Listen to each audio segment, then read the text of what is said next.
अहम दूर किया। सुखदेव जी महाराज कहते हैं, महाराज मनु और शत्रुपा के तीनों पुत्रियों का वर्णन सुना, एक पुत्र उत्तानुपात का वर्णन सुना, सुनीति सुरुचि का वर्णन सुना। अब एक पुत्र और है जिनका नाम प्रियव्रत। क्या नाम है? प्रियव्रत। ये जो प्रियव्रत है, जिन्होंने 7 द्वीप और 7 सागरों की रचना को किया, और ये सुंदर रचना करने के बाद मन में संकल्प है भजन का। प्रेम से बोलो, थोड़ा जोर से बोलो। सबसे पहला द्वीप जम्बू द्वीप। ये जो जिस स्थान में हम बैठे हैं जम्बू द्वीप कहते हैं। कौन सा द्वीप है? जम्बू द्वीप। जम्बू द्वीप जिसके अधिपति प्रियव्रत ने अग्निनीध को बनाया। अग्निनीध के 9 बेटे हुए, जिन्होंने पुरुचित अप्सरा से विवाह किया, और इसके उपरांत पहला खंड उनके पुत्र अजनाब को मिला, और अजनाब के कारण जब ये खंड जो आधिपति बने, अधिकारी बने इस जम्बू द्वीप के, तभी से इस सुंदर जम्बू द्वीप का नाम भारतवर्ष पड़ा। अजनाब के संतान हुए नाभि, नाभि के पुत्र हुए ऋषभदेव। ऋषभदेव जी महाराज जिन्होंने अपने संतानों को श्रेष्ठ मार्ग, श्रेष्ठ ज्ञान प्रदान करने का प्रयत्न किया, समझाया, ज्ञान दिया, और स्वयं वो मार्ग, श्रेष्ठ मार्ग बता करके इस प्रकार से जीवन को यापन करने लगे, मानो कोई पागल हो। संसार में ऐसे विचरण करने लगे कि किसी की दृष्टि ना पड़े, और यदि कोई देखे भी तो घृणा करने लगे। बड़े ज्ञानी, ध्यानी, श्रेष्ठ, विद्वान, और रहते कैसे हैं? रहते ऐसे हैं मानो किसी की दृष्टि पड़े सो मुझे देख करके कोई प्रिय ना माने, क्योंकि यदि मैंने साधना करके सिद्धियों को प्राप्त कर लिया, और जब ये जीव सिद्धि प्राप्त करता है तो सिद्धि प्राप्त करने के उपरांत मन में एक विचार बनता है, उस सिद्धि का उपयोग।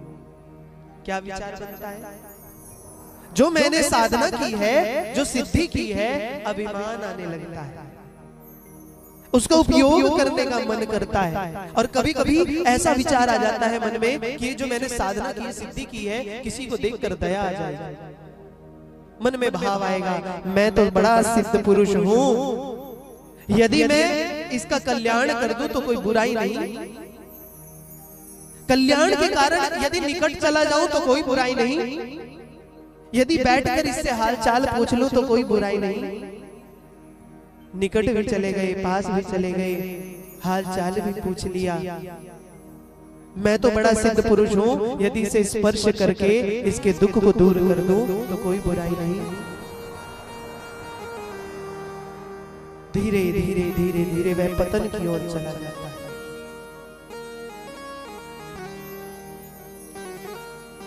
जितने श्रेष्ठ सिद्ध महापुरुष हुए हैं ना महाराज, वो प्रकृति में, संसार में आकर के उनका भान ही नहीं होता कि वो कहाँ है, किस कोने में रहते हैं, कितने बड़े सिद्ध हैं। वो ऐसे रहते हैं मानो कोई निकट से निकल जावे ना तो पता ही नहीं चलता कि कितने सिद्ध महापुरुष। वो बोलते नहीं, वो मौन हो जाते हैं, वो शांत हैं, उन्हें कोई अपशब्द कह रहा है उन्हें कोई फर्क नहीं पड़ता, कोई नोटों की माला पहना रहा है कोई फर्क नहीं पड़ता, वो मौन है। इस प्रकार जैसे ये आकाश, ये ब्रह्मांड, जैसे ये प्रकृति, वो मौन।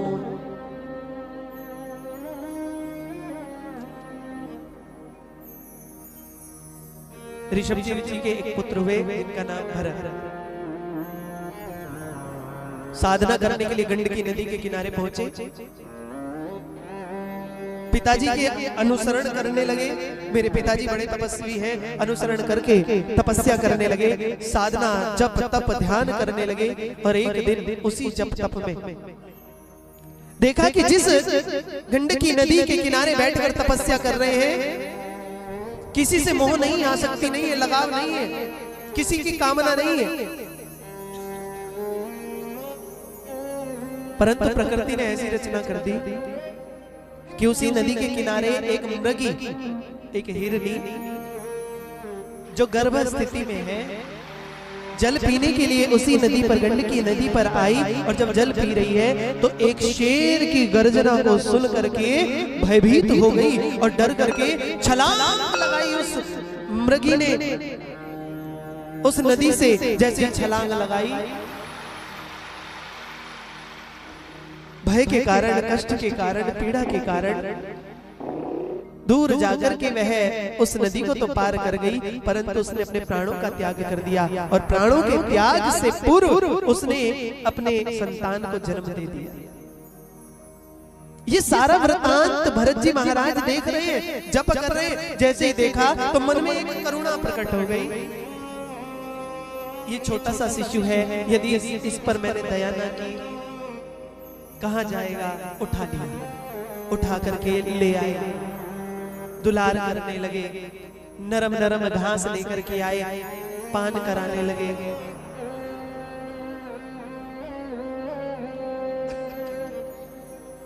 कुछ समय बीता, अब उसमें इतना मन लगने लगा कि आश्रम में अब वह छोटा सा हिरनी का बच्चा कभी इधर उछल कूद करता है, कभी उधर उछल कूद करता है। जैसे ही जप करने बैठे तो ऊपर आकर बैठ जाता है। अब मन भजन में नहीं लग रहा है, अब मन कहां चला गया? उस हिरनी के बच्चे। अब विचार करो महाराज,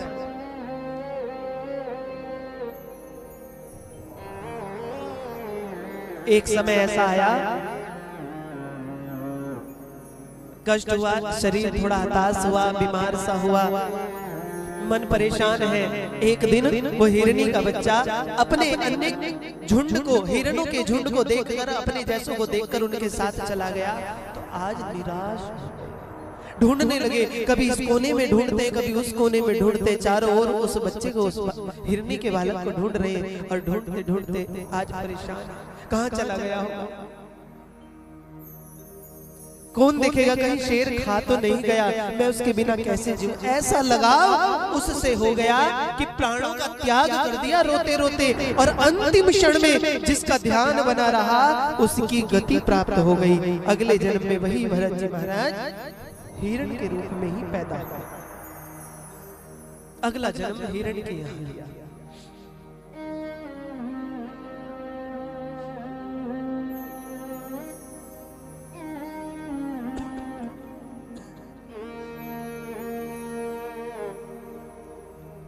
अंतिम क्षण में ये मनुष्य किसे याद करता है? वृद्धावस्था है, चारपाई पर लेटा हुआ है, बुढ़ापा आ गया है, मृत्यु निकट आ गई है, यम के गण सम्मुख खड़े हैं ले जाने के लिए। याद किसकी आती है? जोर से बोलो, जोर से बोलकर बताओ, किसकी याद आती है? परिवार की। पड़ा पड़ा सारे जीवन को परिवार के लिए लगा दिया, अब भी उस चारपाई पर लेटा है, प्राण निकलने को है, यम के गण ले जाने को सम्मुख खड़े हैं, सारे प्रारब्ध की स्मृति बन गई है, और अब भी अंतिम समय में किसे याद कर रहा है? अरे कोई मेरे बेटे को बुला ला। बड़े बड़े भी कह रहे मेरा बेटा अमेरिका रहता है, एक बार फोन करवा दो, वीडियो कॉल करा दो, देख लूं, मेरे पोते का दर्शन करा दो, नाती का दर्शन करा दो। अंतिम क्षण में भी किसकी याद? अभी भी भगवान, अभी भी परिवार से मोह छूट ही नहीं रहा है, अभी भी मोह, आसक्ति, लगाव परिवार में है। और शास्त्र कह रहा है अंतमति सो गति, जैसी मति अंतिम क्षणों में होगी वो गति प्राप्त हो जाएगी। प्रेम से कह दो हिरन बने, हिरन बन करके स्मृति नष्ट नहीं हुई। जब देखा कि मुझे दूसरा जन्म ये क्या मिल गया, जहां मेरी मति थी मैं तो भजन करता था, अब पाप नहीं किया, भूखे रहकर, उपवास रह रहकर भोजन अधिक ग्रहण नहीं किया, कम से कम में जीवन को यापन किया हिरण के रूप में, और वो स्मृति के साथ साथ मन ही मन भजन करने लगे। और उस भजन का प्रताप ऐसा बढ़ा, जहां सत्संग होवे चुपचाप जाकर बैठ जावे, संतों की शरण लेवे, जिसका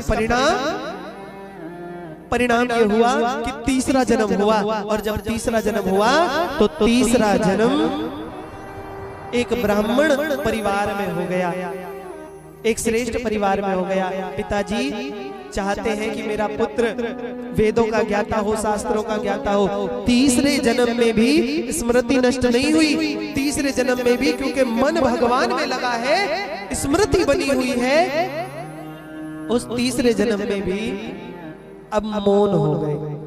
पिताजी कहते हैं पुत्र मुझे गायत्री मंत्र याद करके सुनाओ, मुझे महामंत्र याद करके सुनाओ। तो आज कोई मंत्र याद नहीं करते। पिताजी ने नाम रख दिया जड़ भरत। क्या नाम रखा? जोर से बोलो। जड़ कहते हैं मूर्ख को, जड़ भरत। नाम तो भरत है परंतु जड़ संग में लगा दिया, अर्थात ये मूर्ख है, इसे कुछ याद नहीं होता, इसे कितना भी समझा लो कुछ समझने का प्रयत्न नहीं का। जबकि जानते हैं जड़ भरत कि यदि मैंने आज याद कर लिया तो पिताजी और सुनेंगे और 2-4 मंत्र याद कराएंगे, और यदि और याद कराए फिर कहेंगे जाओ पूजा पाठ करके आओ, कहीं कर्म कांड करो, और कहेंगे कहीं कर्म कांड करो तो फिर शादी विवाह, इन्हीं चक्रों में मैं फंस जाऊंगा। इसलिए कुछ भी याद नहीं किया। परिवार बड़ा हताश हो गया। पिताजी बार बार समझा करके हताश होकर के, दुखी होकर के प्राणों का त्याग कर दिया। अब माता पिता जीवन में नहीं है तो भैया भाभी भी कब तक लालन पालन करें। भाभीियों ने भी सोचा कैसा है, ना कुछ बोलता है ना कुछ करता है, पड़ा रहता है, कब तक कौन लालन पालन करे, ना कमाता है ना किसी काम का नहीं है। एक दिन घर का त्याग करके चले गए, जाकर के बैठ गए एक वृक्ष के नीचे। उधर से शरीर तो खूब हष्ट पुष्ट है, उधर से एक राजा रहुगण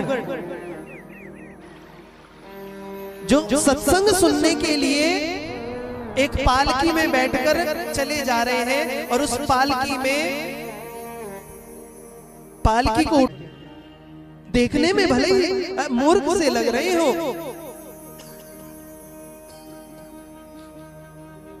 कभी बोले ही नहीं, कभी किसी को कुछ कहा ही नहीं। प्रकृति को देखा है कभी बोलते हुए? ये प्रकृति बोलते हुए देखिए, कितने पाप करते हैं हम, कितने कष्ट इस प्रकृति पर अत्याचार हो रहे हैं, अपराध हो रहे हैं, मारा जा रहा है, पर ये प्रकृति बोल नहीं रही, मौन। आकाश को देखा है बोलते हुए? आकाश भी मौन है। ऐसे ही जो सिद्ध संत होते हैं वो भी क्या होते हैं? बोलो। वो भी मौन होते, बोलते नहीं कुछ, किसी को कुछ कहते नहीं, शांत। परंतु एक बात याद रखना, जब ये प्रकृति बोलती है तो प्रकृति में प्रलय आ जाती है, ज्वालामुखी फटने लगती है। जब प्रकृति गर्जना करती है, जब अपने स्वरूप का दर्शन कराती है तो ज्वालामुखी फटती है। तब दर्शन, जब ये आकाश, ये ब्रह्मांड गरजता है, तब सारे संसार को पता चलने लगता है कि ब्रह्मांड गरज रहा है। ऐसे ही जब वो संत बोलते हैं, एक ही बार ऐसा बोलते हैं कि सारे संसार को ज्ञान प्राप्त होने लगता है, अज्ञान नष्ट हो जाता है, अंधकार समाप्त हो जाता है।